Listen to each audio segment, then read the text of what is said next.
Hello, everybody. Thank you for joining us. Kia hon takiape, iwakurovi machiape, malakota and Taos Pueblo. Good afternoon, everybody. We're here in Arcadia, California. I'm about to get started in a program that will begin shortly. Today, this program is called Breaking Barriers, Building Unity, and we're excited to announce that this is a youth-driven event. So, if you're here now, thank you for watching. Before, we were just greeting people as they came in. So I'm going to go ahead and turn the camera back over. We're going to get started shortly, so please feel free to like, to share the stream.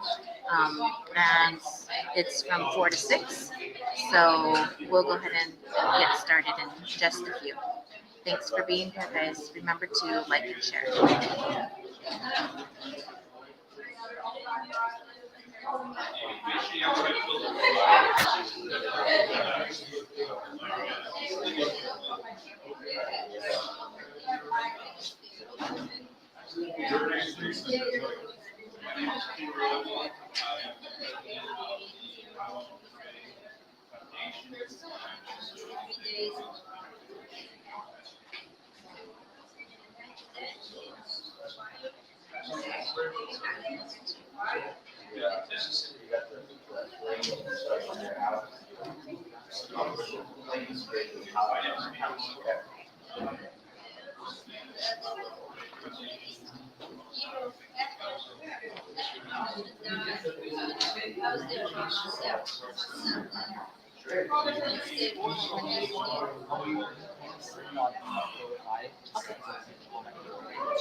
It's not a matter. It's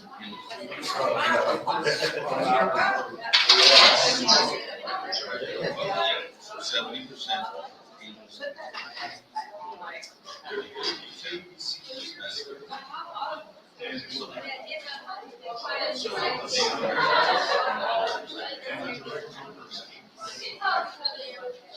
So yeah, so I'm talking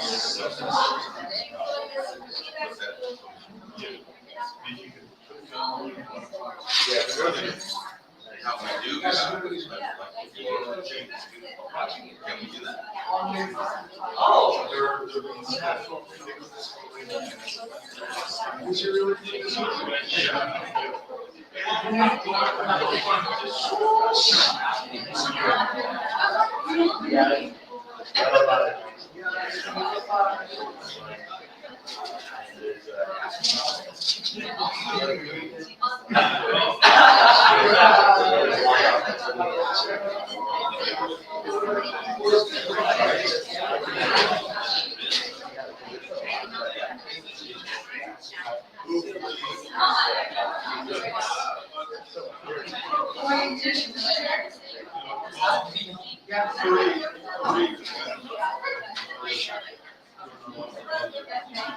So every time there's a crisis, you say, "Oh, it's time!"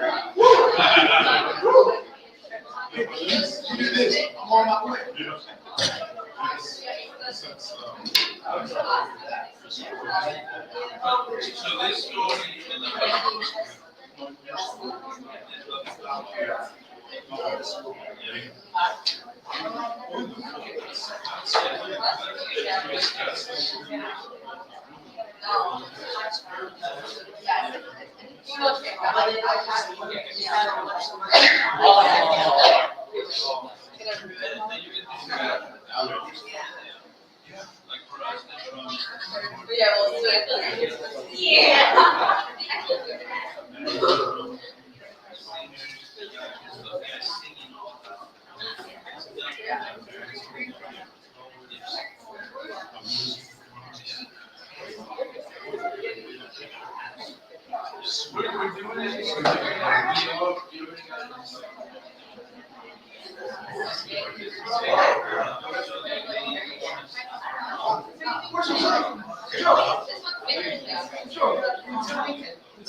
It's in my own backyard.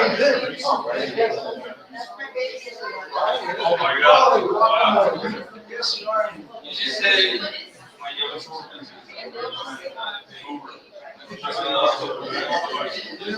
What's your name? Bishop.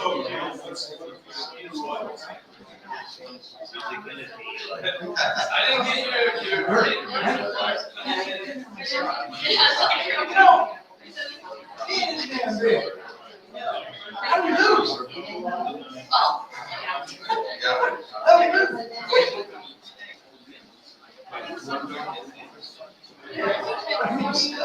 I mean, just seeing you going for the horse.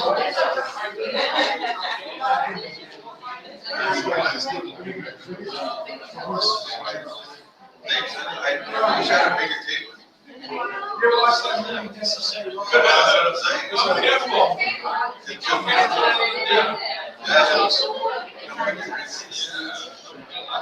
It's a huge bridge.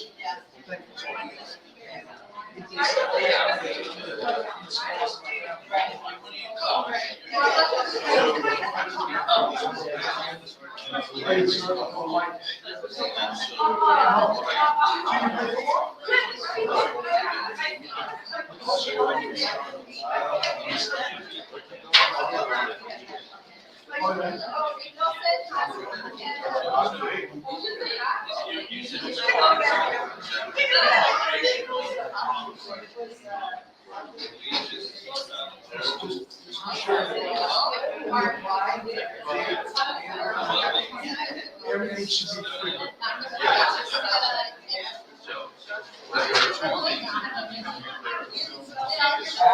I can see you doing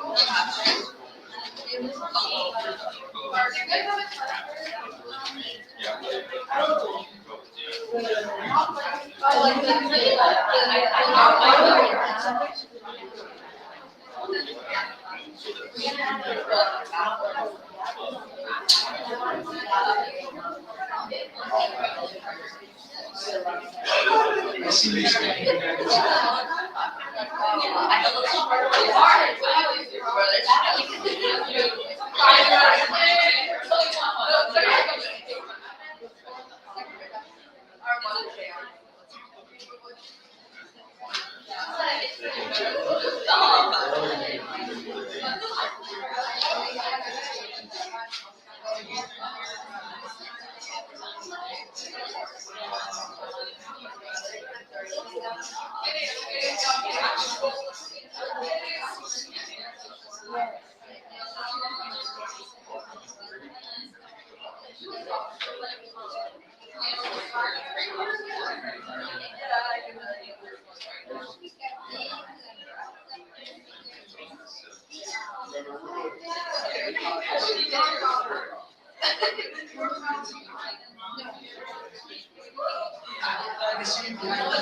Who's the visitor? You're the visitor.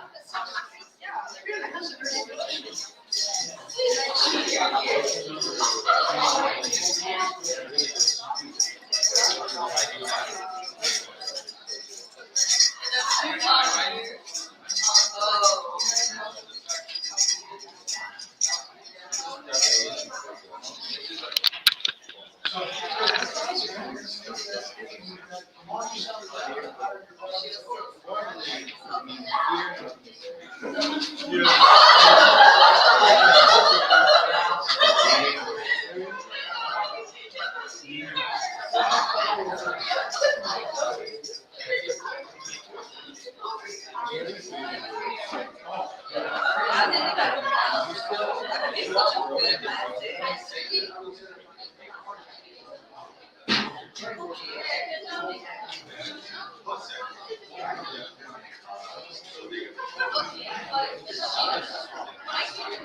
It's nice to see familiar faces coming in.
And you see like, what? Now we need to love it.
Thank you so much for coming here. Sorry for the delay.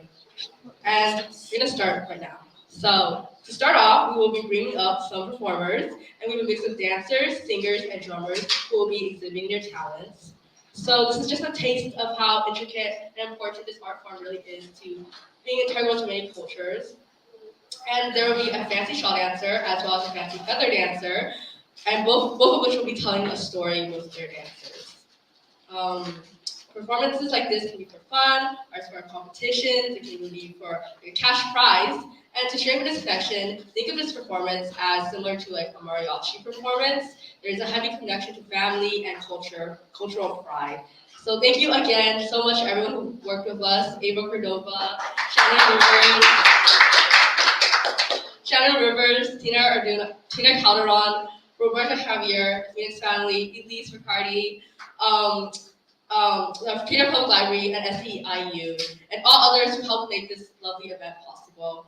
So with all this in mind, we hope you enjoy and you are excited to see everything that we have in store. Thank you.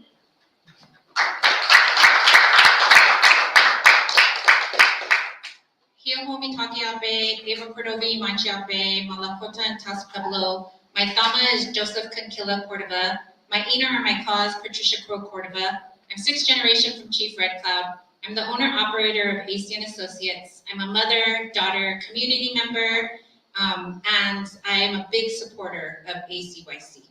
I'm a big supporter of youth as well. I appreciate that ACYC, this event is youth-driven. They did everything, and this comes from an important person, a young person that came to me and said, I want to do something. I want to bring culture to our community. And just with that individual saying that, she contacted me, she contacted a friend on ACYC, and now we're here today. So thank you all for taking time out of your busy days to be here. We were supposed to have an individual come up, and I always, as a entrepreneur, as a facilitator, as a workshop coordinator, always like to recognize the lands that we live on, or that we're a visitor on. Tina Orduno Calderon was supposed to be here, however, she had a family emergency. So I'm gonna ask Lisa to come up, and our Unchi or Ahlu, it means grandma. So I'm gonna have them come up. They're going to give a few words, and I'm really excited to have them here. And although Tina's not here, she's here in our spirit, she's in our prayers because she did have a family emergency. However, we've asked this amazing lady, this amazing grandma, this amazing friend and community member to welcome you all today. So thank you for being here.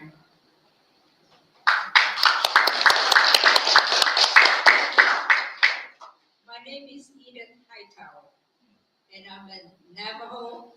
I'm from Arizona. I live right between Arizona and New Mexico. And I'm clan, Water Edge clan, and then near Tisa clan. And excuse me. And everything with me is like to Yate, with Nana Sokai, Leoton Pushon, that the unique art, Jordan that the unique on TPS, the Joko. I don't know he, Joko.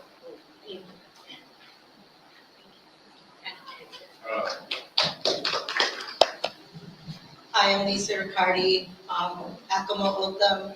My grandfather is from the Hill River in Sacaton, Arizona. I have my Kumeyaay family who are in San Diego. And I'm happy to be here. My son and my daughter. My son graduated Arcadia High, and my daughter's graduating this year. Elise and Victor Riccardi.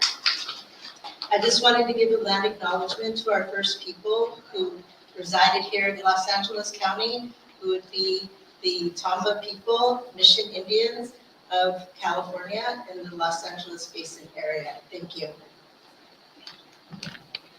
Thank you all. I appreciate it. It's important for us to acknowledge us as visitors here, and Although life happens, emergencies happen, family issues happen, we can always turn to our community to make sure that they support us, just like a young girl did for me. A young girl turned to me and asked me to help bring culture and exhibitions and more community-based fun and information to you all. So thank you for being here. We're gonna go ahead and get started. So I wanna introduce some individuals that will be giving you a exhibition of the different types of styles of dance that they do. We're gonna go ahead and have them come out now.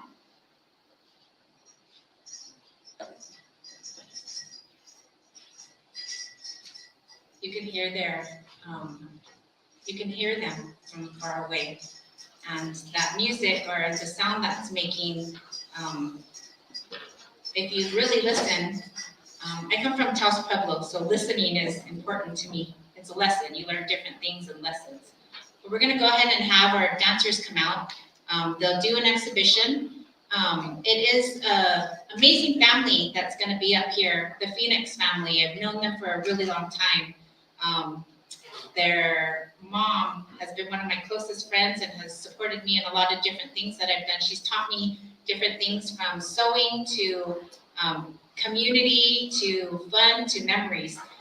But her son and her grandchildren are up here and they'll go ahead and give you an exhibition of the different styles of dance that they do. And Julian is the father. He's the drummer and he's going to be singing. And then his daughter Jocelynn and Julian are coming in. Sandra also is the mom. So she is the amazing superwoman that calendars everything and is the Uber driver, the basketball driver.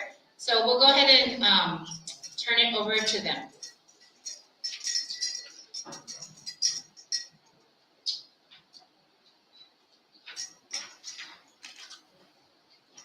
Hello, hello. Hi, this is gonna be, we're gonna have Jocelynn Phoenix come on up. She is gonna be dancing the fancy shawl dance style for you guys. And when she's dancing, it kind of, you'll see different traces of kind of like a butterfly, as you can see her shawl, if you wanna put your arms up, turn around. So these are her colors and the floral work. A lot of our designs come from different, so if you come from different tribes, you may see the designs on there that represent their tribal peoples. So here, our good friend of ours, she gifted this to Jocelynn, the beadwork set, and so she's gonna dance for you in the fancy shawl style. And she is 10 years old, and she is in the 4th grade. So let's give her. As the song goes, she really likes cheering to pump her up. So if you want, feel free to clap whenever you want for her. And here is Julian Phoenix, who will be singing for her. This is her dad. And he comes from the Tohono and Northern Paiute tribes. All right, here we go.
from the Tohono, Northern Paiute, and Navajo tribes.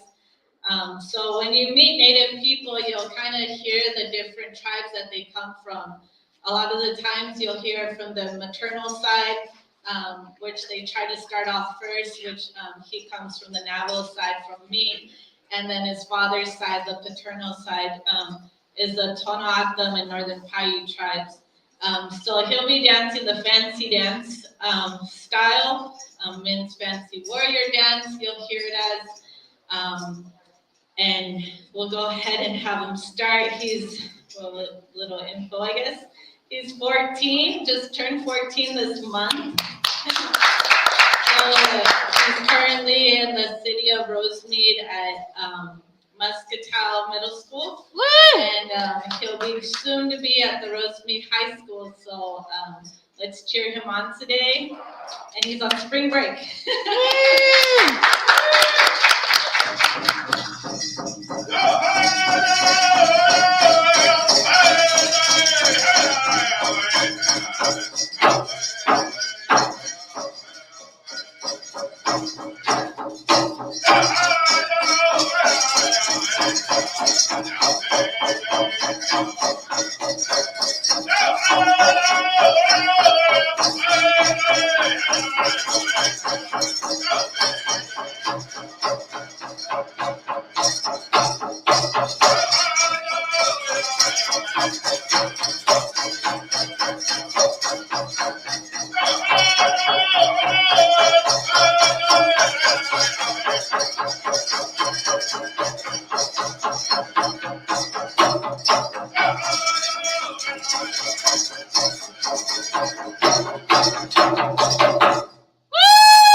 All right, how do you guys like that? Do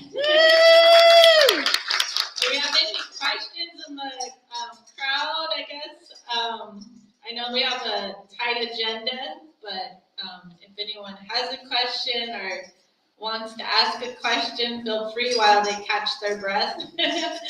I normally like to have them dance against each other because when they're at home, you know how the siblings go. So, we have one question way in the back. Go ahead. I want to know if they design their own costume or how. Okay, so thank you for saying that trigger word that we always hear as Native Americans is sometimes when you say the word costumes, they think of it almost kind of like when you're like we dress up in it. So a lot of the work, it's more about just dressing up. It's more meaningful to them.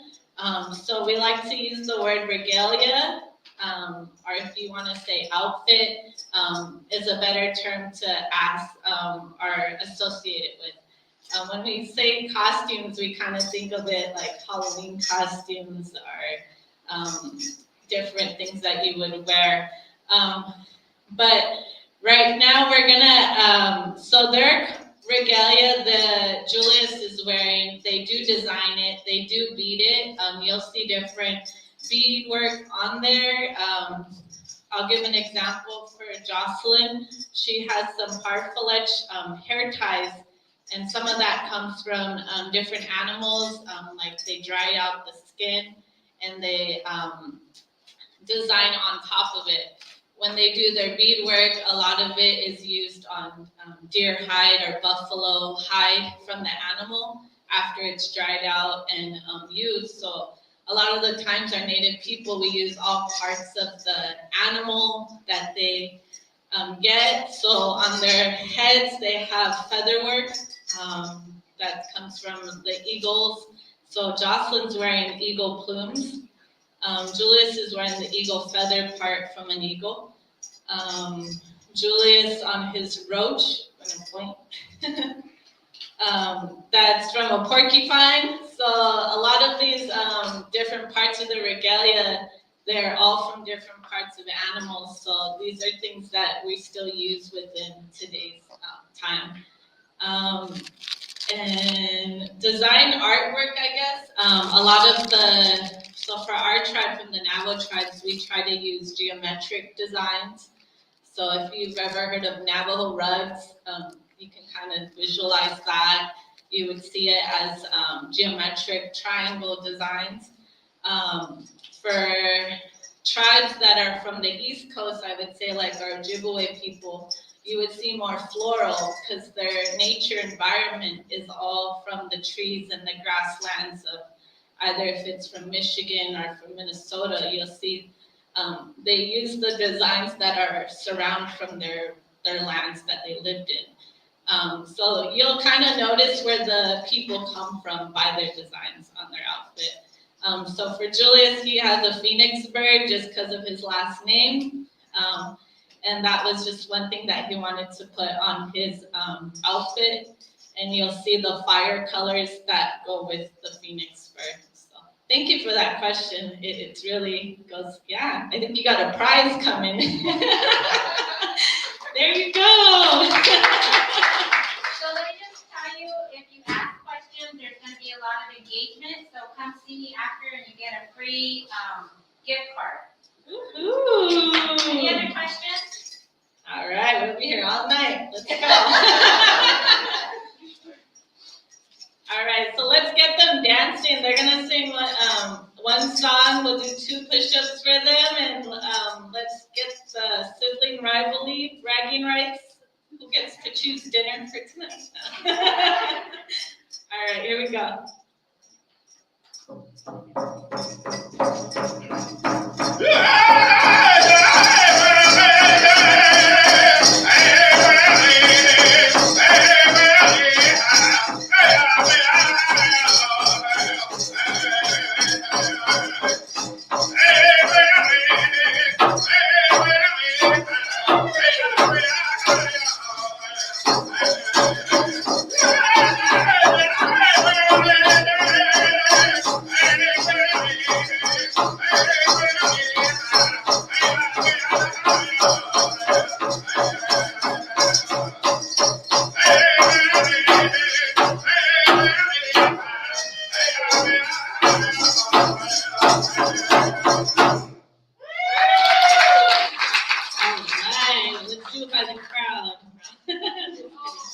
They're both winners, always in my heart. So thank you guys for having us. I don't know if there's any other last questions before they exit the stage, or April, did you want to do another?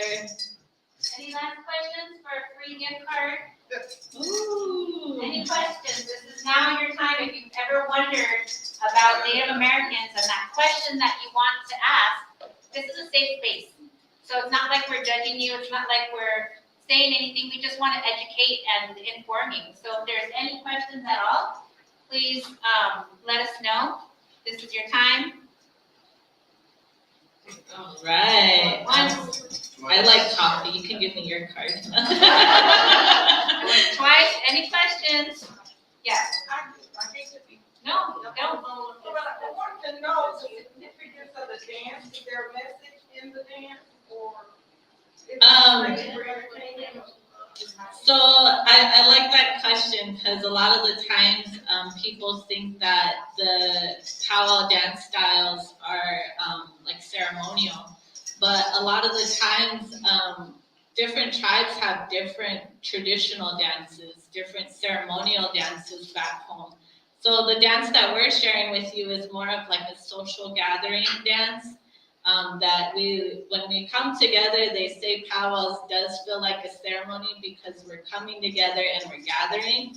But there's even more ceremonial dances that go for each tribe, whether if it's the stop dances or that come from different tribes. So this dance style here, I would say it would more relate to like our victory dances, like after coming back, back then they would always say the men would come and they would have like a kind of like a gathering. And so we try to do this now in time, now that times have evolved.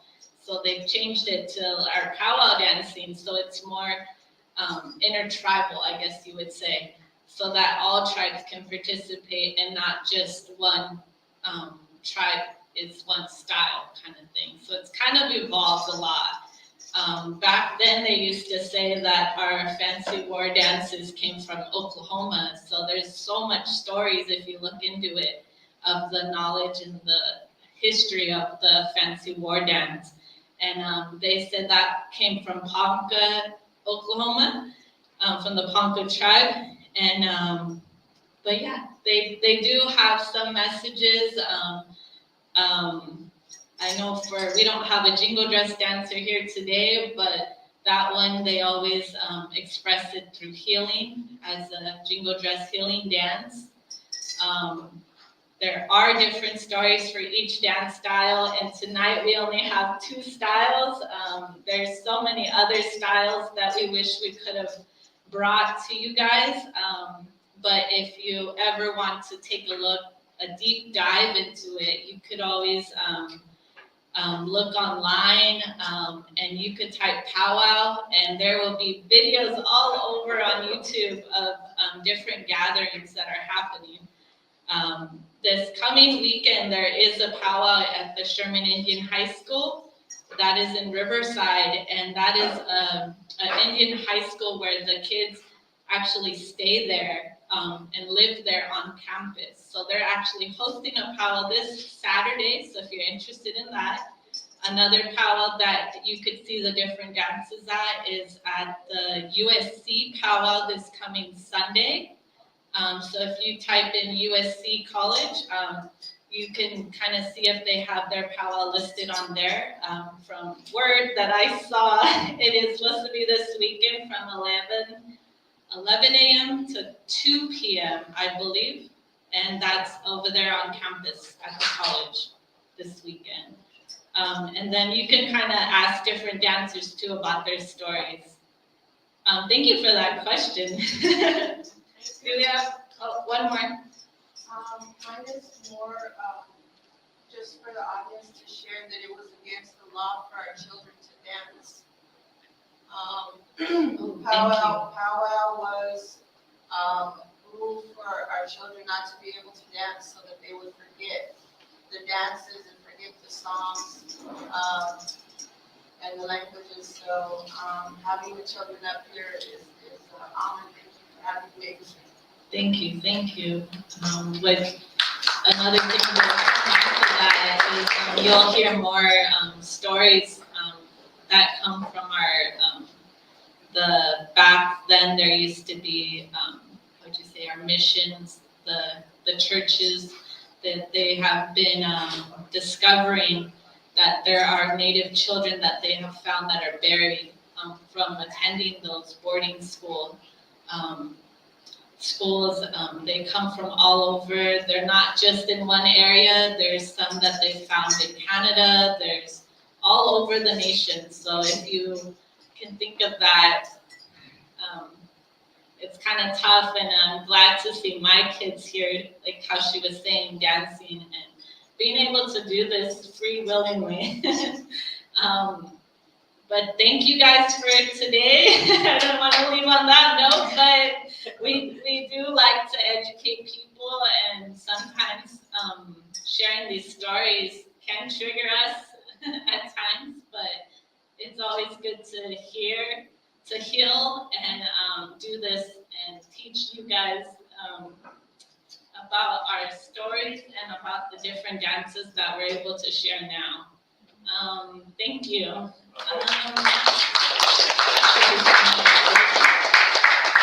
There's also UCLA PowWow that's coming up in the first weekend of May. So if you are interested in a local PowWow as well, those are great PowWows, but UCLA is a big PowWow too, and it's on the big field. I don't know what it's called. But it's a big field at UCLA where they play soccer. So go there the first weekend of May. I also want to ask if the family can come. We want to take a picture, a group picture of you guys real quick here. And then we'll move on. There's a lot of PowWows. There's one at Cal Poly Pomona on Mother's Day weekend. So if you're in that area. You can also go to powwows.com, which there's a gentleman, his name is Paul Gowder. He's the creator of powwows.com. Type in your zip code and There'll be powwows all over the place. He also does regular shows online to educate you around different types of culture, recipes. He has guests on there. So visit powwows.com either on Facebook or on their website. Thank you, April. Thank you.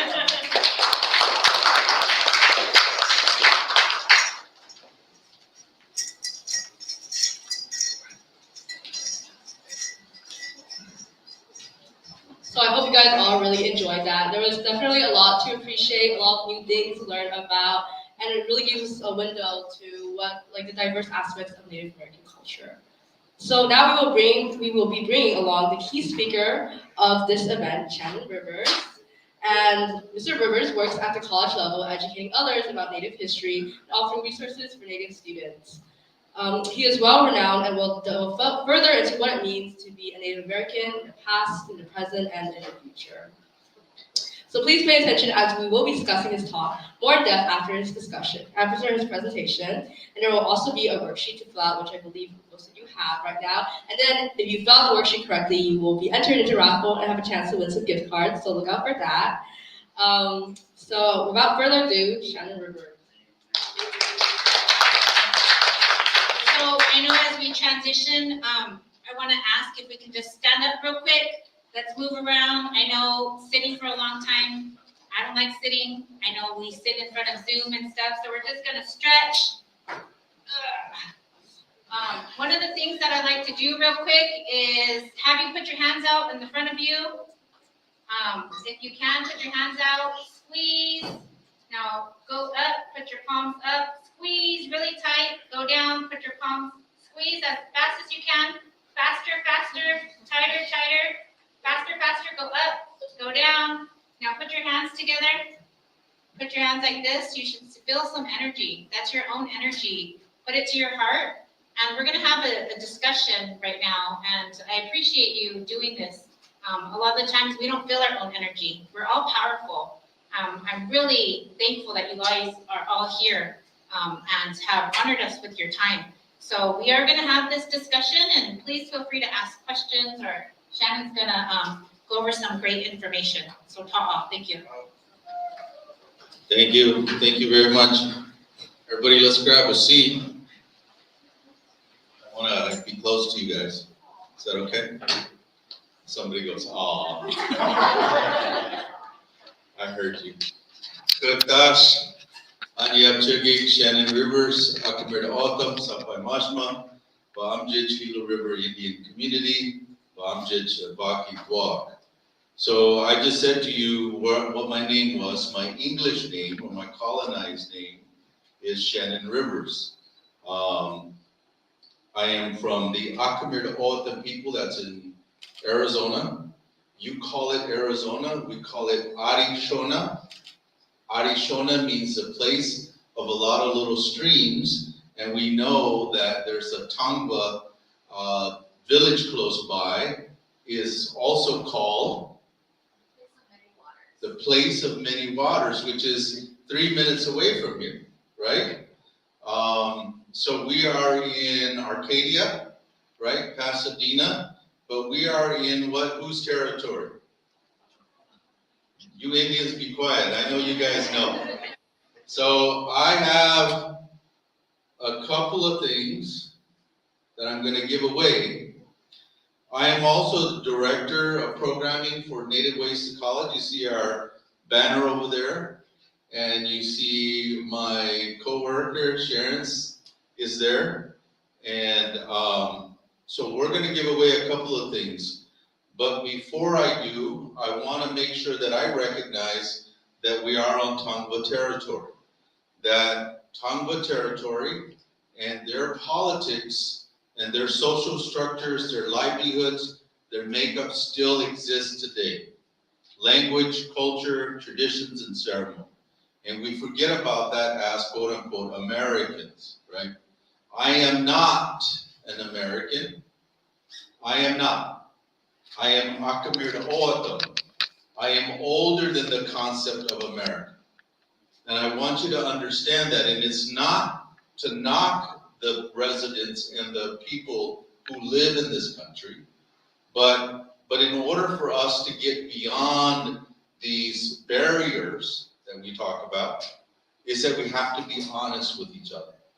And I'll do that. But okay, since I heard you say Tongva, right? You get there you go. All right, so I'm gonna see if these Indians are smart. These native folks are smart. I'm gonna see if you guys are smart. How many tribes are there federally recognized in the United States? And don't guess. Don't guess. Go.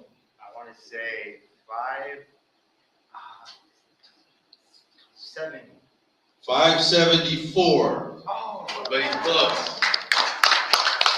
All right, that table's quiet over there. That table's quiet. All right.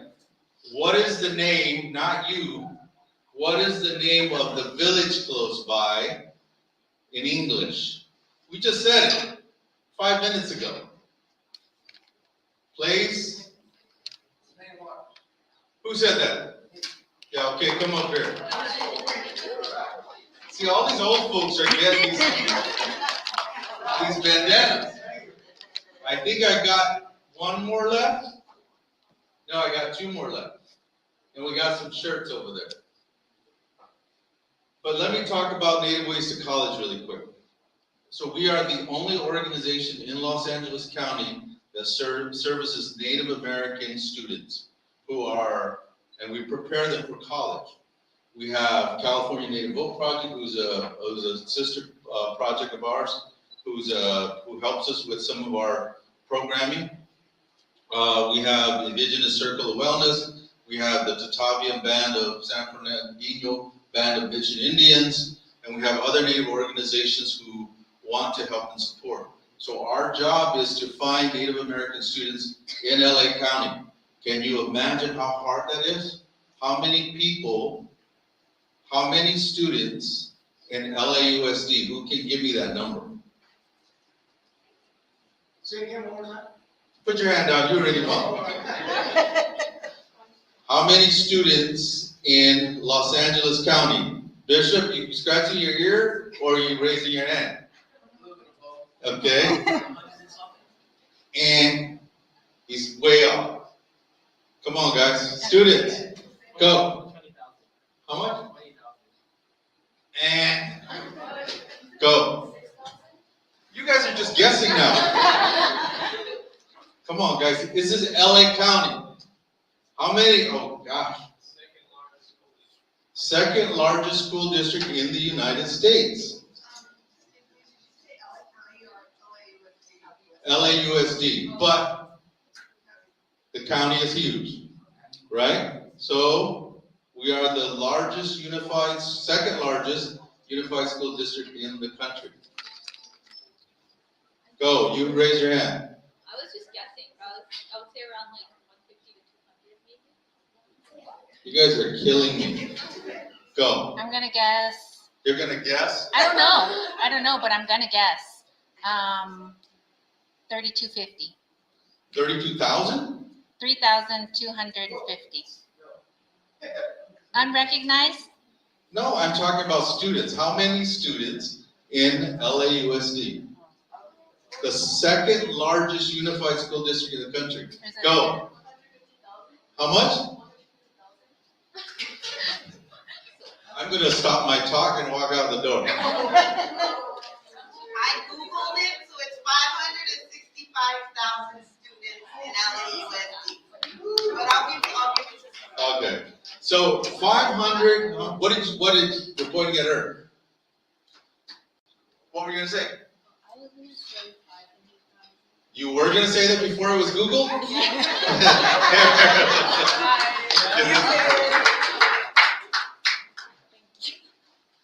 Okay, I got one more.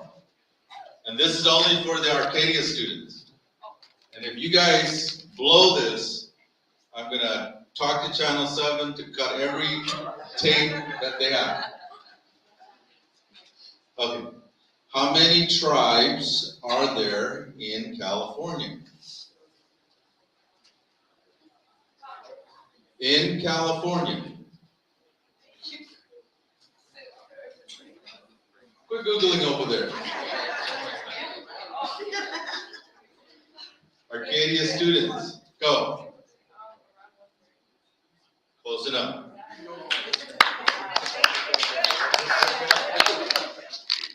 Why is that important, guys? Why is it important to know that information? What did I do when I walked up here? I identified whose territory I'm on. One of the first things that Columbus did, you guys know who Columbus is? He was the guy that was lost on one of those boats, right? Back in 1492, right? But he landed in the Tohono and Arawak territory, and he planted a flag and he said these words, Terra Nullius. Anybody know what that means? Say it again. Land, not new land. He said these lands are void or empty. And guess what the Indians did? They came out and said, hello, right? So Columbus landed and he said, Terra Nullius, these lands are empty. But he meant more than that. He meant that these are non-Christian people. And what he said about indigenous peoples at the time, the Tohono and Arawak speaking people, he said they are the most beautiful people, they are most kind, and they will give you anything. They will give you anything. And in fact, that's an indigenous philosophy that exists today, no? Am I right? Yes. Most of us, most Native people, are extremely poor in this country. In fact, in some counties, whether you're in North or South Dakota, or in Arizona, or in Oklahoma, we struggle from poverty. Yet, we should be the richest people in this country. Wouldn't you agree, students? Where do you think you get your electricity from? Anybody know? What is your electric? Come on, students. You guys got to know this stuff. Natural resources, correct? He's like oil. Natural resources, but what are those natural resources? Coal, what else? What? Petroleum, but coal and petroleum and hydroelectric. Where do you think that came from? Indigenous people's territories, right? So this electricity that you see here comes from the Navajo Nation, where they destroyed that territory, right? And the Navajo should be the richest, the Native people should be the richest in the country. In the 1940s and 50s, they took a lot of coal from that territory. They still remain taking some of that coal, and about 40% of your electricity comes from that territory. You guys heard of the Colorado River? Come on, students, I know you have, right? So hydroelectric water comes from, in the next 20, 30 years, guess what water's gonna be? It's like gonna be like gold, right? Right? So we as a society have taken from Native people. What have we taken from them? Help me out here. Their land, what else? Their resources, what else? Culture. Say it again. Culture. Culture, what else? Their lives, what else? Come on, guys. Students, let's go. What is it? Language, what else? Agency, what else? I'm at 6 so far. Sovereignty, self-determination, what else? Freedom. When were Native Americans voted or allowed to be citizens of the United States?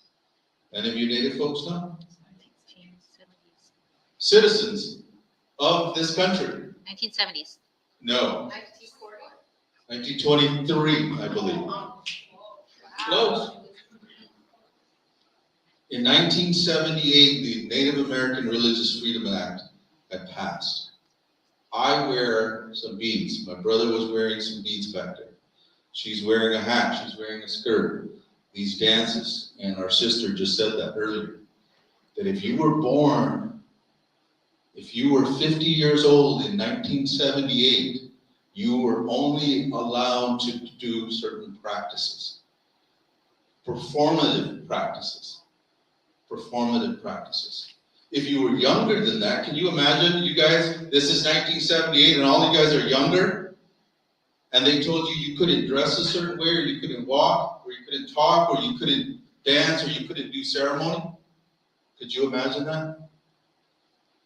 So this topic, or this talk, is how do we break down these barriers? Education is key. I was talking to the students, where are you guys at? That took me back to this wonderful tiny little room back here. Where are you at? There you are. But I asked the question, what is the student body makeup right here? And what did you tell me? 60 to 70% Asian. And what's the rest?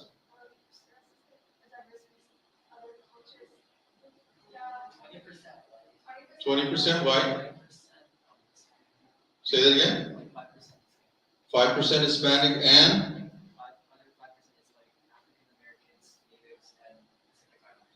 So, but Native Americans make up? 0.1%. So, how big is the student body? 3,400? Yep. So if you could imagine, Bishop's Native American, she's Native American, all of these folks are Native folks. And if they were in this high school, and how many are there? 1, 2, 3, 4, 5. Who's Native American in here? There's what, about 10 of us in here? Only one of us would be really tiny, because it would be like 0.1%. Like maybe my leg would go to school here. Right? But could you imagine that? Could you imagine how I felt? How isolated I felt and how alone I felt? Because I can't relate to the rest of the community. So what I'm saying here, folks, is that since 1492, things have been happening, and it's a culmination of things. See, colonization is a process. It is an ongoing process, and it continues to violate the very lives of Native people in America, in the United States. How many of you received that fact sheet that I gave you? Can you pass that out? So a few years ago, I wrote, how many of you heard of Martin Luther King? Yeah? What did he do a year before he died? Anybody know? He started a campaign. What was it called? Anybody remember? He was just launching a campaign. It was called the Poor People's Campaign. He was trying to launch it, but he went to, who's Choctaw in here? Anybody Choctaw? There's a Choctaw over there. He went to the folks down in Choctaw because the white folks were saying these people, Choctaw, could not ride the bus to school. But the Choctaw said, wait a minute, the white people are saying that African Americans can't ride the bus. And the Choctaw said, we're not African Americans. But the white people saw them as such, saw them as a different race or a lesser race, right? And so Martin Luther King went there to fight for them. Did you know that? You knew that? Well, good for you. So Martin Luther King stood up against Native folks, and one of his biggest speeches, which was Beyond Vietnam, is he talks about Native Americans and our treatment toward Native Americans, and our racial discrimination, our bloodshed, and our genocide of Native people. And so when I talked to this young student body earlier, I said to them, will the students be okay with what I share when I talk about genocide, relocation, displacement, murder, rape, all of these things? And they said, yes, talk about it. Because what's happening here, you guys have a logo. and it's of an Apache figure. That's my understanding. Is that correct? Yes? Now, is there a guy that runs around here in an Apache costume like a mascot? Does that happen? No. Not anymore. But it used to happen when? Since the 90s. Since when? It was outlawed in the 90s. It was outlawed in the 90s, and they asked him to stop running around, to run around with this costume. In January of this year, 2023, we had the Super Bowl in Phoenix, Arizona. And guess what I saw? The Washington, they're not called the Redskins anymore, but they are called, I don't know what they're called today. Nationals, is it? What are they called? Are they national? So, but I saw these white guys and women running around in headdresses, colorful headdresses, in Phoenix, in my territory. Now, where I come from, we don't have headdresses. We're Oahu. We're desert people. We're like, that's too hot to wear. Right? But we saw white people displaying this imagery, this shameful imagery of Native people. So in America, we still insult Native Americans, African Americans, gay transgender folks. Where do you think all of this come from? Guess what else Columbus did when he came here? In 1920 or in 1493, what happened? He landed in 1492, but guess what happened in 1493? There was 3 major acts that took place from the Catholic Church. Anybody know? Yes. He forced religion upon them, and he sexually harassed me and murdered. He what? Sexually harassed me. Sexually assaulted and raped, not harassed, because harass is different, Yes. right? So let's call it what it was. It was the genocide of a culture through rape, right? And we have to be honest about that. And I want you young folks to understand that, how difficult that is. But in 1493, there was something that was passed by the church, and it was called a papal bull. Anybody know what that is? Anybody know what a papal bull is? So do you guys ever see the stamp and there's like this red dye or clay on the stamp, right? They do it today. Sometimes it's wax, right? And so they'll stamp a letter. So the Pope stamped a letter, and he sent it along with Columbus, and he told him to read it to the native people. And guess what the native people did? They were like, what is that? Because we don't understand your language, right? In 1493, the papal bull was given to Columbus. And it said you can vanquish, you can subjugate, and you can even eliminate non-Christian people. And guess what happened? All through what we now call Central and South America, Native people were violated, tortured, and murdered, and genocide took place. How does that impact the United States? In 1830, the Cherokee, what do we call it? Trail of Tears. The Cherokee Trail of Tears, Johnson v. McIntosh, the Supreme Court said that they were given the approval to remove Indian people by using the 1493 papal bull. You guys know who Ruth Bader what's her name? Ginsburg? So she just did a Supreme Court hearing before she died in 2015. And she said, in a case in Oklahoma, right? Do you remember that case? Don't be Googling it. She did a case in Oklahoma, 2015. How many years ago was that? 6 years ago? 8 years ago? Right? 2015. And she used the doctrine of discovery to say that Native Americans do not have right to land. So you say, well, Shannon, this is like 1493. How does 500 years ago impact me?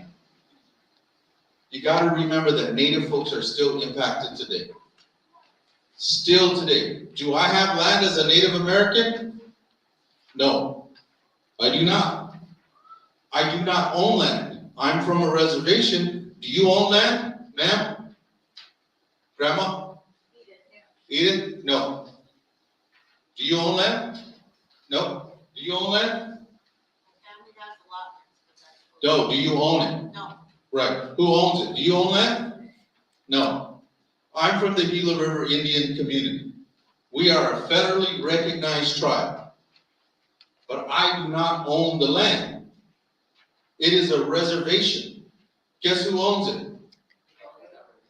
Who? United States government. Right?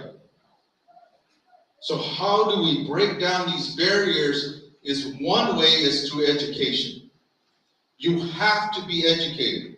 So when you see a person running around with a headdress and you go, hold up, that's offensive to Native folks. When you hear somebody using the N-word, that's offensive, not just to me, but to the African American community. I talked about the Chinese Exclusion Act that happened in what year? Huh? What was it? I think you're right. But you gotta be right. You should know that. Right? That's part of the history of this country. What happened during World War II? Japanese internment camps. Why? Because they thought you were traitors and spies. United States thought that. About that. And guess where they put those internment camps? Where? Santa Anita Racetrack, but where? But what other locations? Native American reservations. Do I have one by my Gila River Indian Reservation? Yes. Does Bishop Paiute have one by their Big Pine, Lone Pine? Do they have one? Yes. Yes. Manzanar. So why is it important to have education or conversations like this that make us uncomfortable?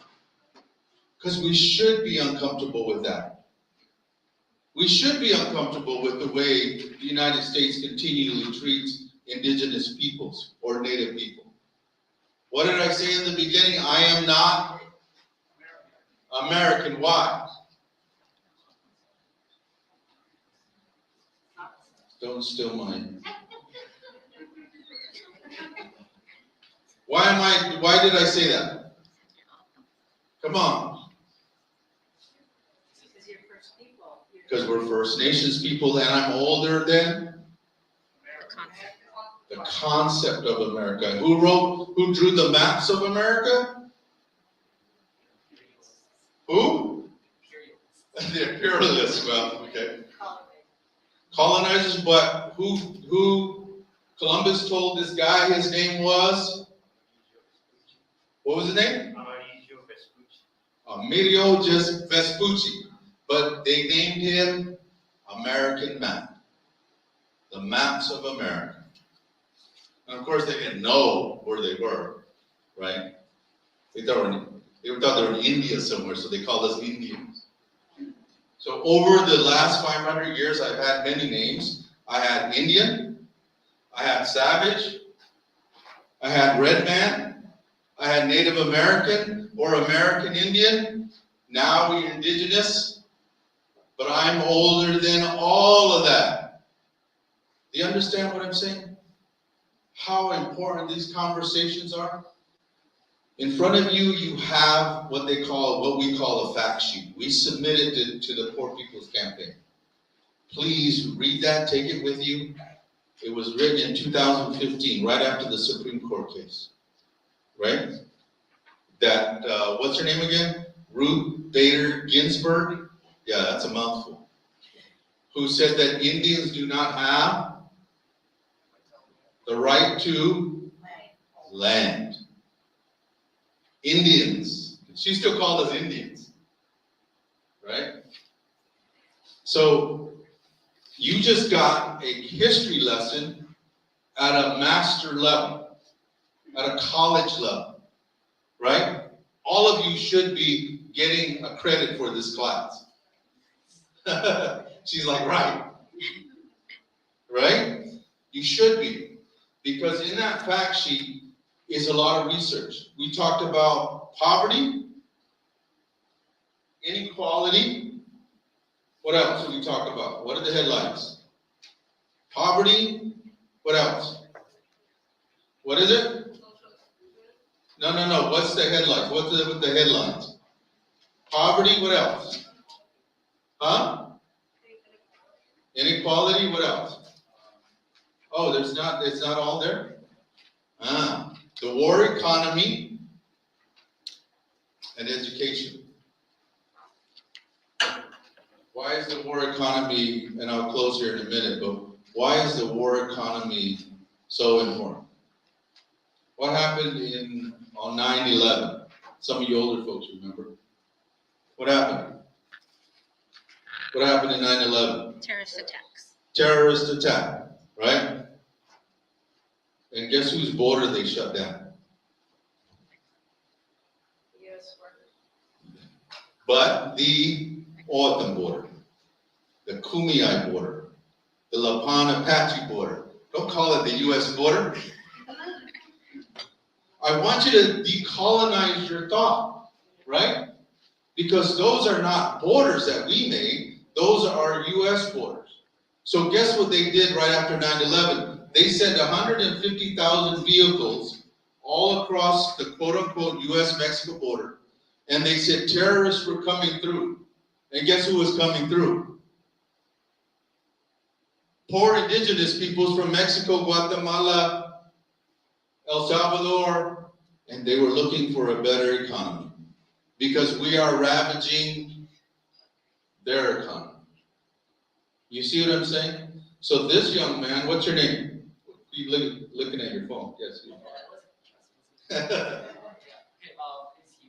And you said who drew the maps? Imperialist.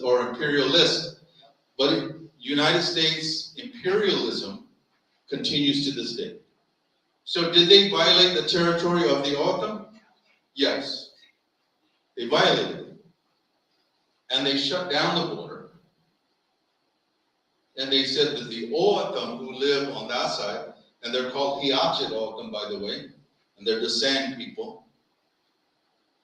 And they said they couldn't cross without the proper documents.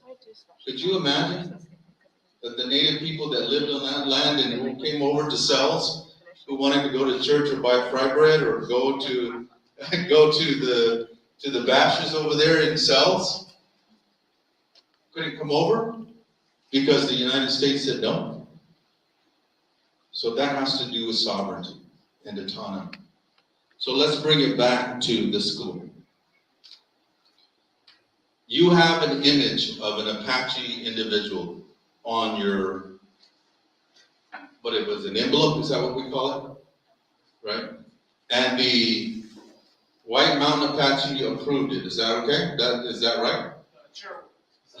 The chairwoman did, one individual. We're not sure about the rest of the council or the community. So we're not here to attack the one individual chairwoman or the council or the Apache, right? The White Mountain. Because they have sovereignty and autonomy. Every tribe has that in this country. They should, right? They should act like a nation, not like a dependent nation. We are nations. We are nations.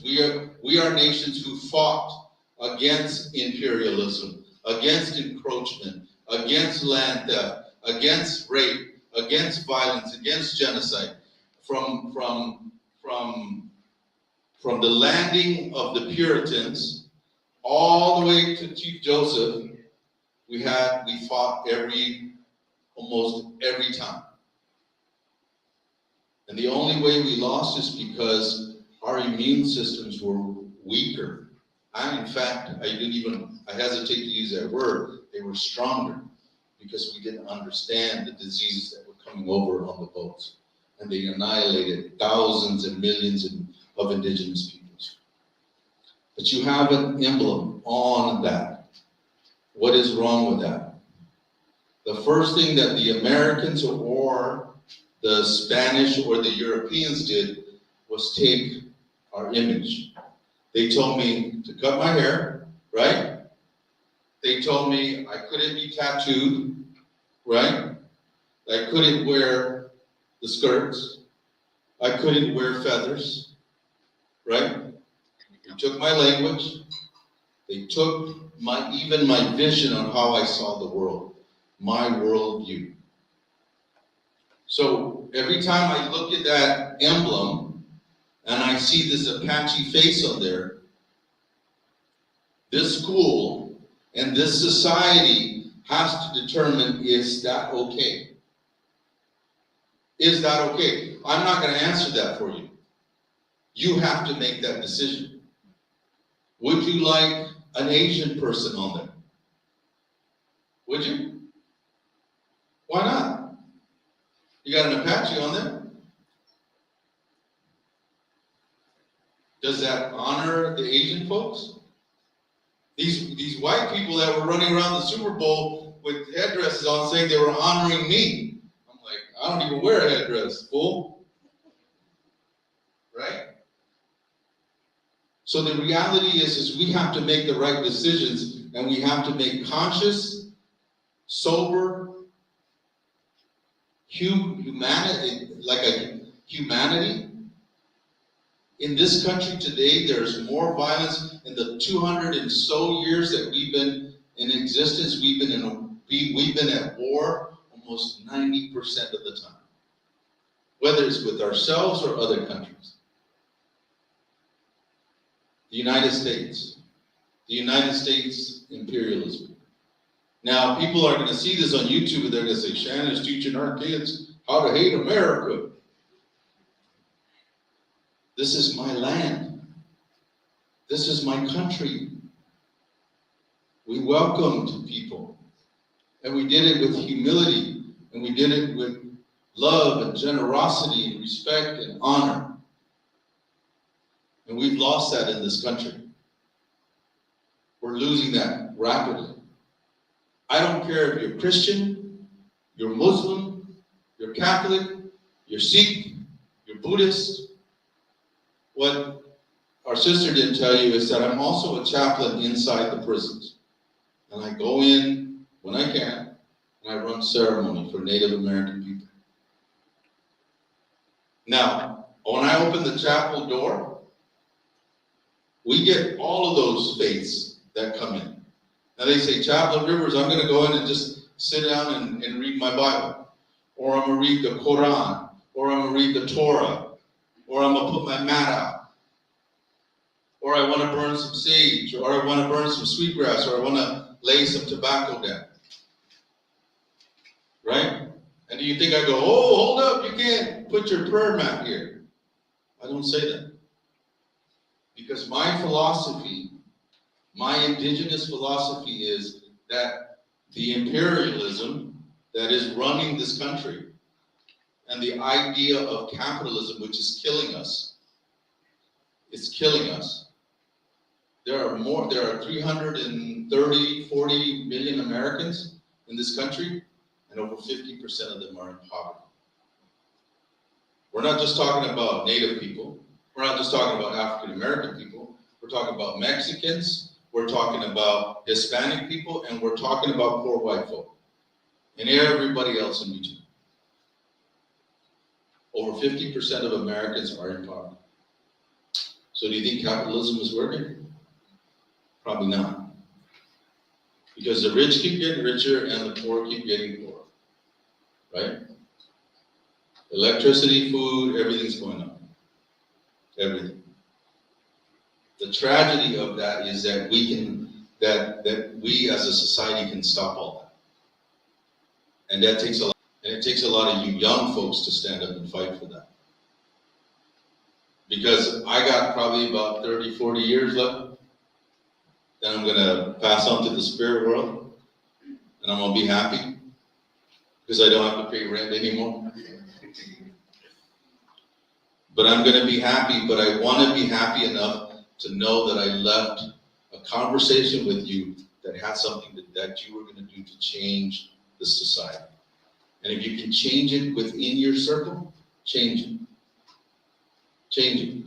Stop hating, stop racial profiling, stop disliking people because of their religion, stop disliking people because of their sexuality or sexual orientation, their color, what they dress, how they look, how they talk, how they stop. That's ignorance. And that is not an indigenous philosophy. That is not an indigenous philosophy. So this emblem that you have in this school, should it be changed? That's not for me to answer. It's up to you to decide that. If somebody feels uncomfortable and says, I don't want to be looking at that, I don't feel comfortable. And I was asking these students in the back, should we change it? They go, yeah, probably, right? But I don't have say here. I say as a community member, but I don't have the student body has say. The organizations here have say. If you really want to be educated, and if you truly want to look through a different lens at this country, then educate yourself. And allow folks like me, and all these other folks that are here, to stand up and talk, and to share. And stop saying, can you do a land acknowledgement? No, I don't want to do a land acknowledgement. I want land back. I want resources back. I want water back. I want my health back. I want my language back. I want my culture back. I want my society back. Right? Because all of that was taken from me. All of that. So, I want to thank you, and I want to thank NW2C for being here, and California Native Vote Project, and all of you for coming, because it is an uncomfortable conversation. And some of you may be uncomfortable with what I said. That's okay. I don't have that many friends. I don't need any more. No, I'm kidding. But you might be uncomfortable with what I say. But I'm not here to isolate you. I'm not here to push you away. I'm here to bring you in and just say, this is the way that I see things. This is the way that I speak. This is the way that I relate to the world. And first of all, as a human being, that's how I relate to the world. And if me being a chaplain and opening the chapel and allows these other religions and faiths to come in and pray comfortably, then that's okay too. Have I read the Torah? Have I read the Quran? Do I know the Bible? Do I know American presidents? Yes, I do. But that's not my faith. That's not my history. My history is Akimel as a river person. That's the thing that I want to know first, because it's been constantly taken away. So feel comfortable with someone like me. Feel comfortable with that dance. Go to a powwow. Go to a Native American event. Look at that emblem when you go home and say, what does that represent? Does it represent Native folks in a positive way? Native folks have been made into mascots, into movies, into cartoon characters. We have went through all of this, and we are still going through it. So thank you for having me. Thank you for allowing us to come. Thank you, sister, for inviting me. And I know that we have a lot of, I didn't give out any because I didn't feel like I was going to pocket those. But come visit our tables. We have some information for you. And if you are Native American or if you know Native folks in the Los Angeles County area, come and Sharon and I will sit with you and talk with you. And thank you so much for having me.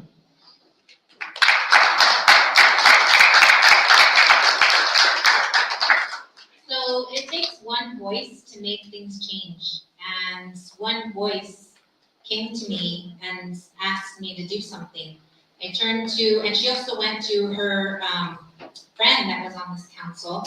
And all of this came because these youth were passionate about bringing different types of information and education to us. I know,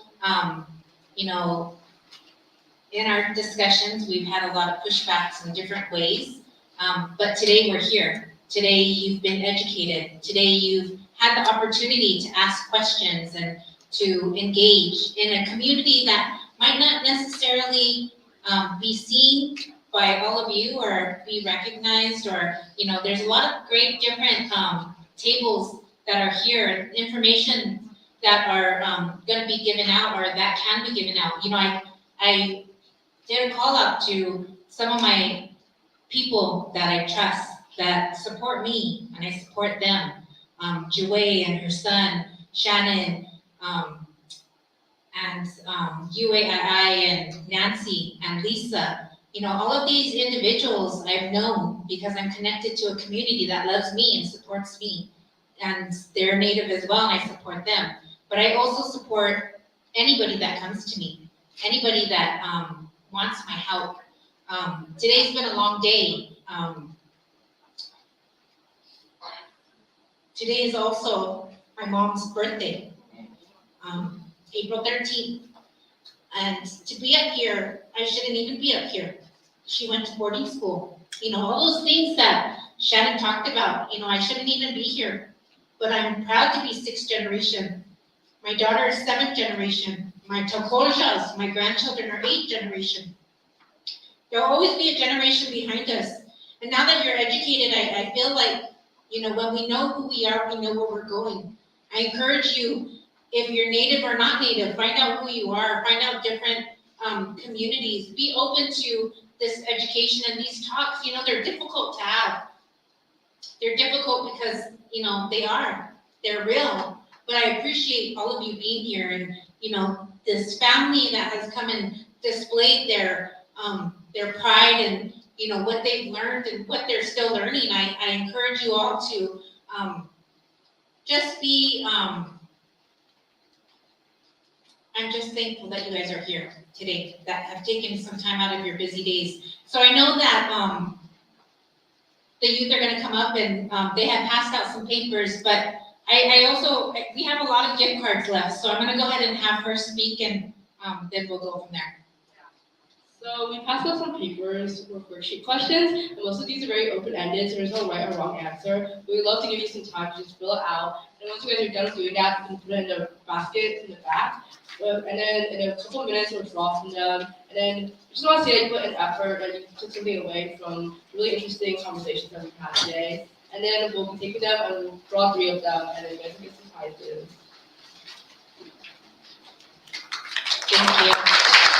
So as you're writing, are there any questions, or I also want to ask Joelle if she wants to come up and say a couple of things about California Native Oath while you guys are writing. So if we all can multitask, right? We all can listen to TV, have music on, be on TikTok, and trying to do a different dance at the same time. But so I'm going to ask Joelle to come up and say a little bit about California Native Oath, and then we'll. I know Nancy has come here and left bags on the chairs for you all. So if you see a bag, take it. It's for you. It's like Shannon was saying, us Indian people, we're very giving, and we want to make sure our community is protected. So that PPE is from United American Indian Involvement, and I'm going to have Joelle say something as well. Thank you, April. Give me a hug.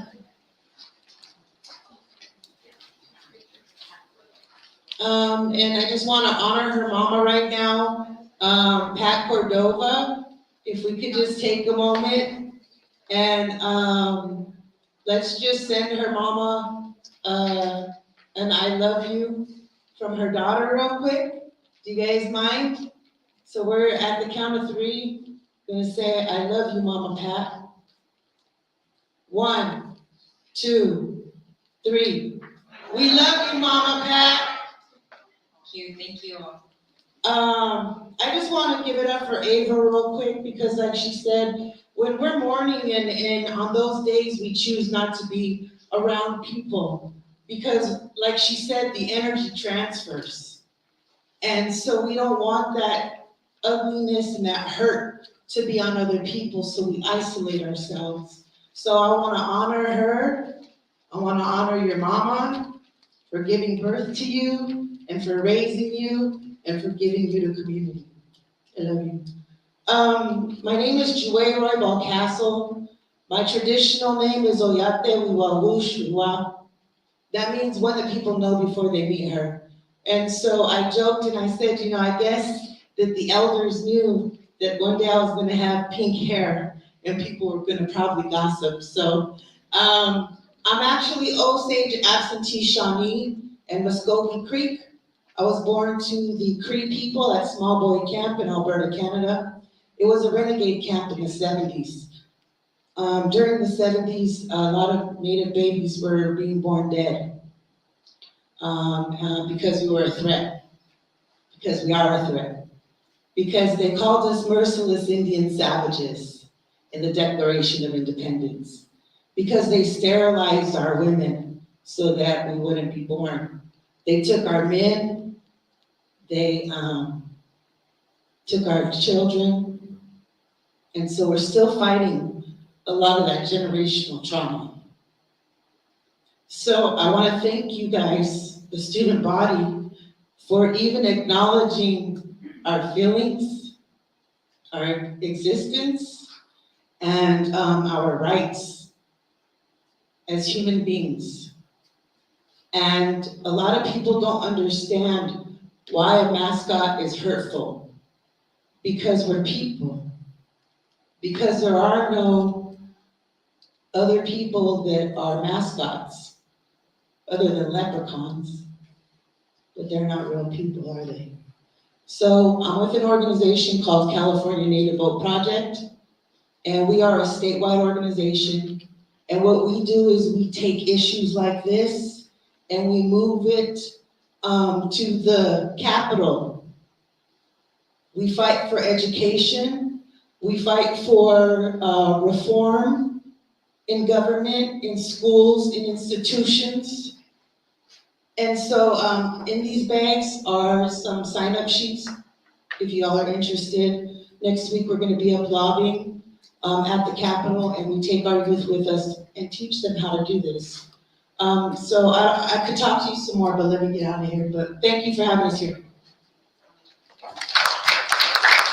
So does everybody have their raffle, their papers? We're gonna have you put it in the basket, we're gonna call raffles right now. You guys ready? If you need some more time, take a little bit more time. I also want to thank the Arcadia Public Library for having us here. They work closely with the Youth Council, and I really appreciate Claudia and individuals that welcomed us here when we came here. And Claudia's having a summer youth programming. So she's having different things going on here. So if you're here in Arcadia, please see her, sign up with her. I wanna let you know that we're coming around with the basket. So if you wanna write those things down, we're gonna call out cards. But who remembers just by a show of hand real quick, who can name one of the organizations that's here? Raise your hand. Okay.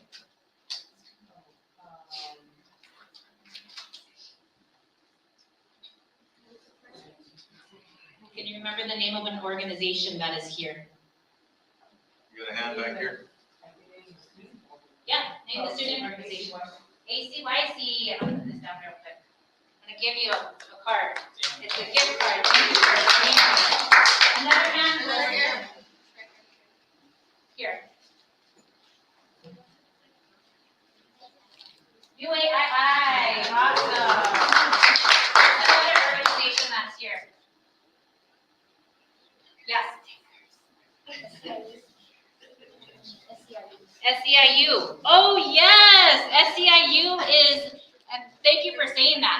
SEIU is one of our partial funders. They funded, some money to this event. They funded, thank you, SEIU, if they're watching. But they did fund, $500 to help with this event. And these amazing youth got online with me, did a presentation, told them what was gonna happen. All of these things that are happening are because of this youth, because of these youth. Another question, where are you today? What is this building? Anybody raise your hand? Right here. Arcadia Public Library, good job, see how awesome and quick that is? I have another question. What's the date today? Who knows the date? Right here, got a hand over here. April 13th. Another question. I have a whole bunch of cards, so. Who's going to college? Awesome. What college are you going to?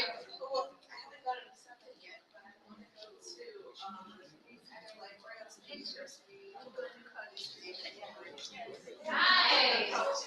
Oregon State or what else?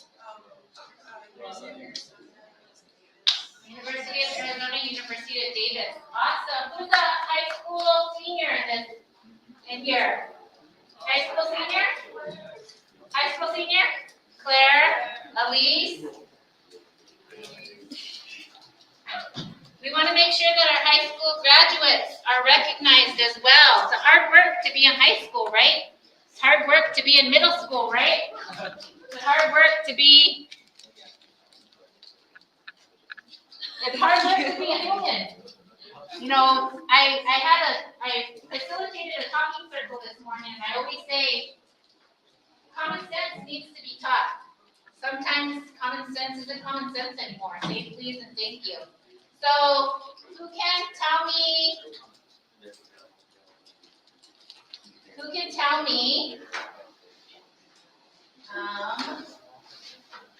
this young woman's style of dance? What's this young woman's style of dance? What, tell us. Fancy shawl, here you go. Who can tell me, what was the name of the individual that was the keynote? Heard it over there. Shannon Rivers, who said that? Awesome. Here you go. Another question I have.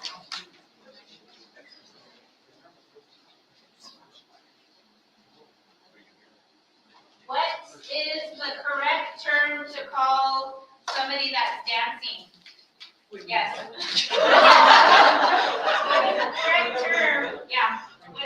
Yes. Another question I have is, what land are we on? I heard it over here. Two tribes. Three tribes. Okay, three tribes right here. Okay. Shannon mentioned how many tribes are in the United States that was federally recognized. Who remembers how many? Over here. 574. Good job. Okay. What is the percentage of Native students at Arcadia High School? I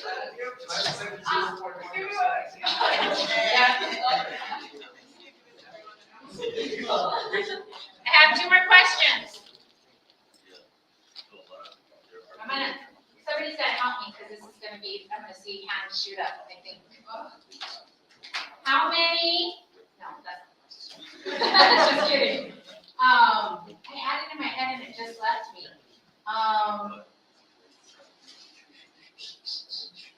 My granddaughter, when she thinks, she goes like this. So, my question is, what is the type of style of dance that this young man dances? Family brother dance. Is that right? Awesome.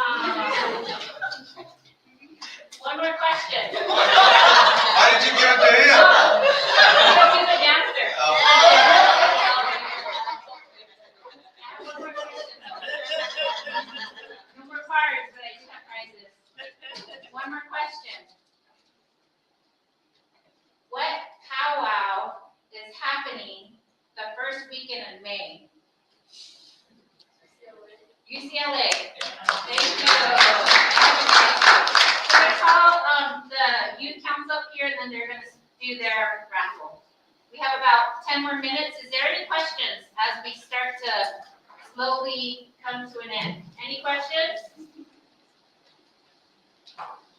Can I just ask folks, inside of the bag, I put a sheet inside, if you don't mind filling it out, if you're interested in getting more information from our organization. Awesome. Also, you can find my name is Avril Cordova, A-V as in Victor, R-I-L, it's like Avril Lavigne. Who knows who Avril Lavigne is? Awesome. Okay, it's Avril Cordova. So my email address is avrilcordova@gmail. So remember that name. I have my card that I can pass out to you. If you want the info sheet that Shannon provided us, I know it was several different pages, so you might not have gotten all of it. I'll be happy to email it to you. So, Oh, yeah, no, I was gonna actually let you say. okay. Yeah, so we're taking 3. 3 prizes. 3 prizes? Wait, is everyone done with the raffle? Yeah, wait, they're on the first? No. Okay, let's make sure. Okay, everyone. What are some of the prizes? What's the first prize? All 3 are $25 gift cards. Man, mine's a little high. Boy, Loco, you're got $25. 3 of them. Okay, here we go, guys. We're also wanting to do future events, so if you have any suggestions, please let the council know. Ready to go? Okay, first and last initials, N-G. That was like bad to look already. Oh. You have to be present to win? Yeah, you have to be present. You have to be present to win. Next one.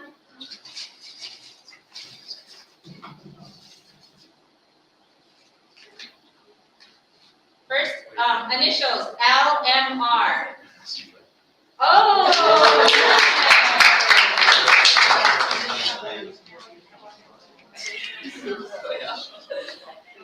Thank you so much.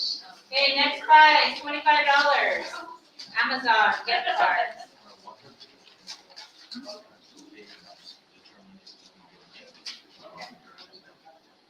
Annette Phoenix. $25 gift card. Hey, what is that for food tonight? Amazon. Okay, last one. Last one, guys. Go all the way to the top. Initials, E-R. Oh.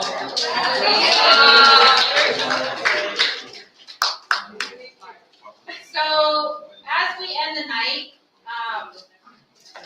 I am very thankful for you all. I asked permission that I mention this individual. This I keep saying was brought to you by one youth who came up to me and said, I need your help.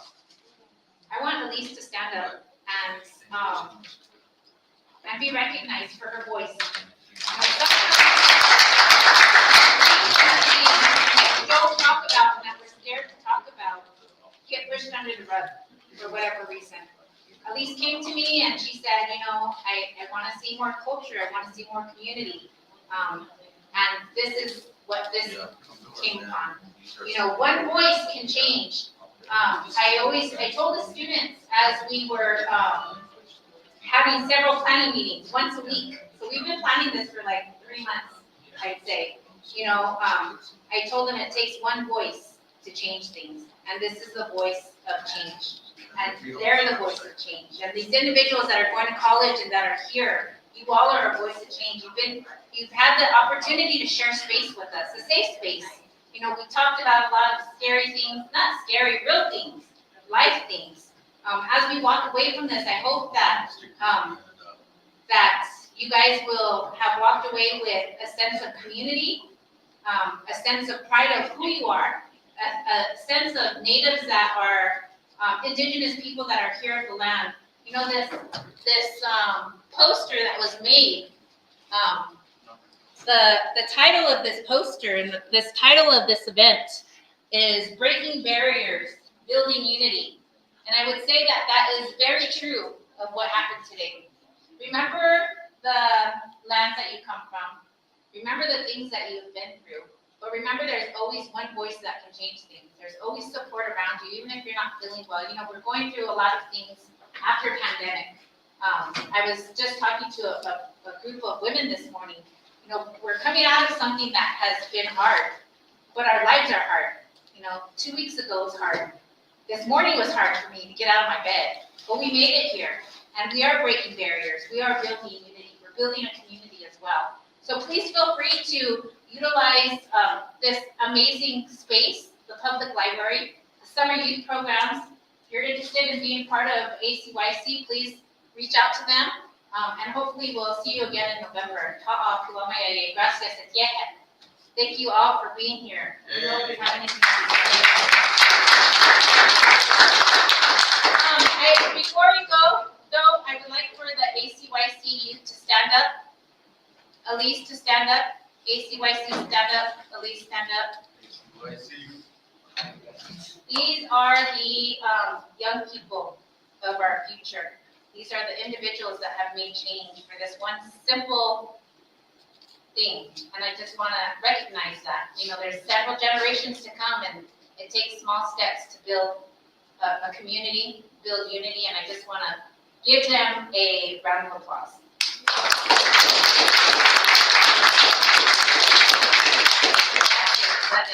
Thank you.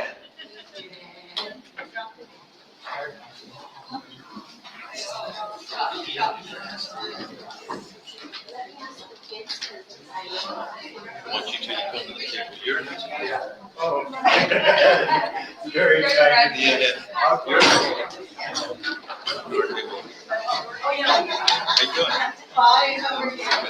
Did you win a card? If you guys would like posters, we have some extras you can take home.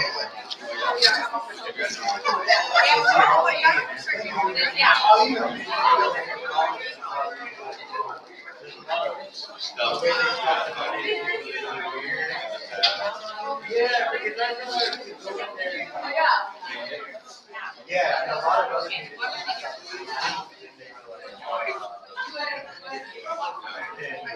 Yeah. Astrology is probably one of the difficult fields to change their mind. Science, all that. Very ivory power. Some of them can be done. Professors. Sharon, she's gonna have a little bit of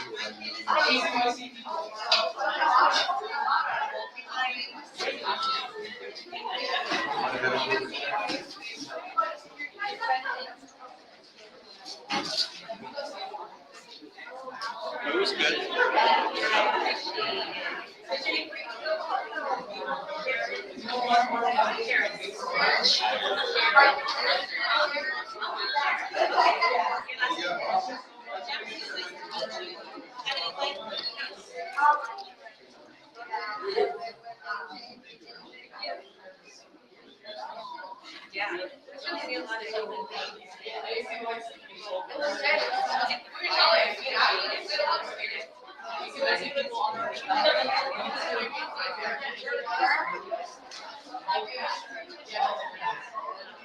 You guys wanna come on?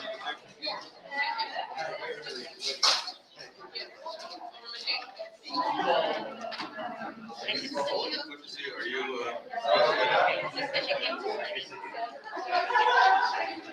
I think we're gonna take, Macy, Mike, we're gonna take a picture, right? Yes, we are. If we can have the tables and the speakers come up here, we'll be right here. I take the picture. Oh, yeah.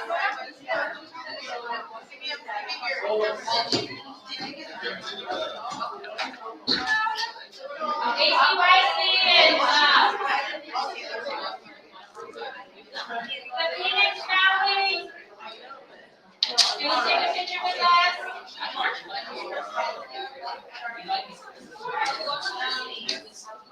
The kids.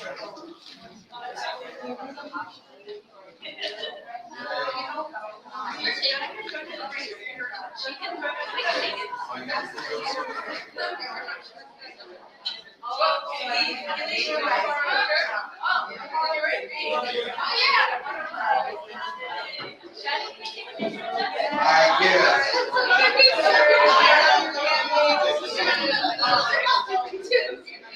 What do you want me out?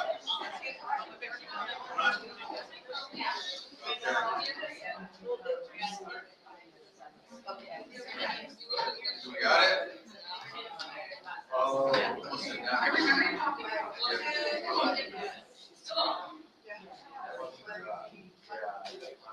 Will that make sense? Please. Come on, Claudia. Librarian. Librarian. The youth librarian.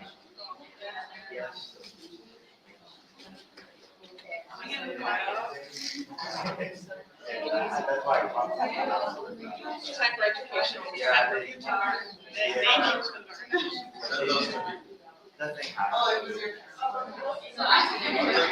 Start the process because this is part of the process. Yeah, there's a community.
Oh, well, it's fine. Oh, it's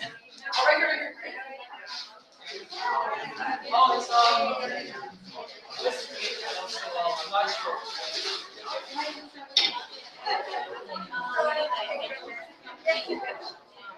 Different how to educate. Before working here at the city, I used to work at UCLA and I did a lot of the NADCA work. Oh, So I okay. know exactly. Well, here's a sticker of my pueblo. Here's a pen. This is my business card. It's a sticker as well. Oh, that's awesome! But you can see my email address, my email. But on here, it's a little bit about me too. So if you turn it, or turn it this way, you can see like the pueblo name. And then I'm also Lakota, so a teepee. And then my favorite. It's supposed to be a daisy, but it looks like a sunflower. It's okay. It's okay. Perfect. Well, thank you so much. For sure. Please contact me. I will. Okay. Thank Sounds you. good. Thank you.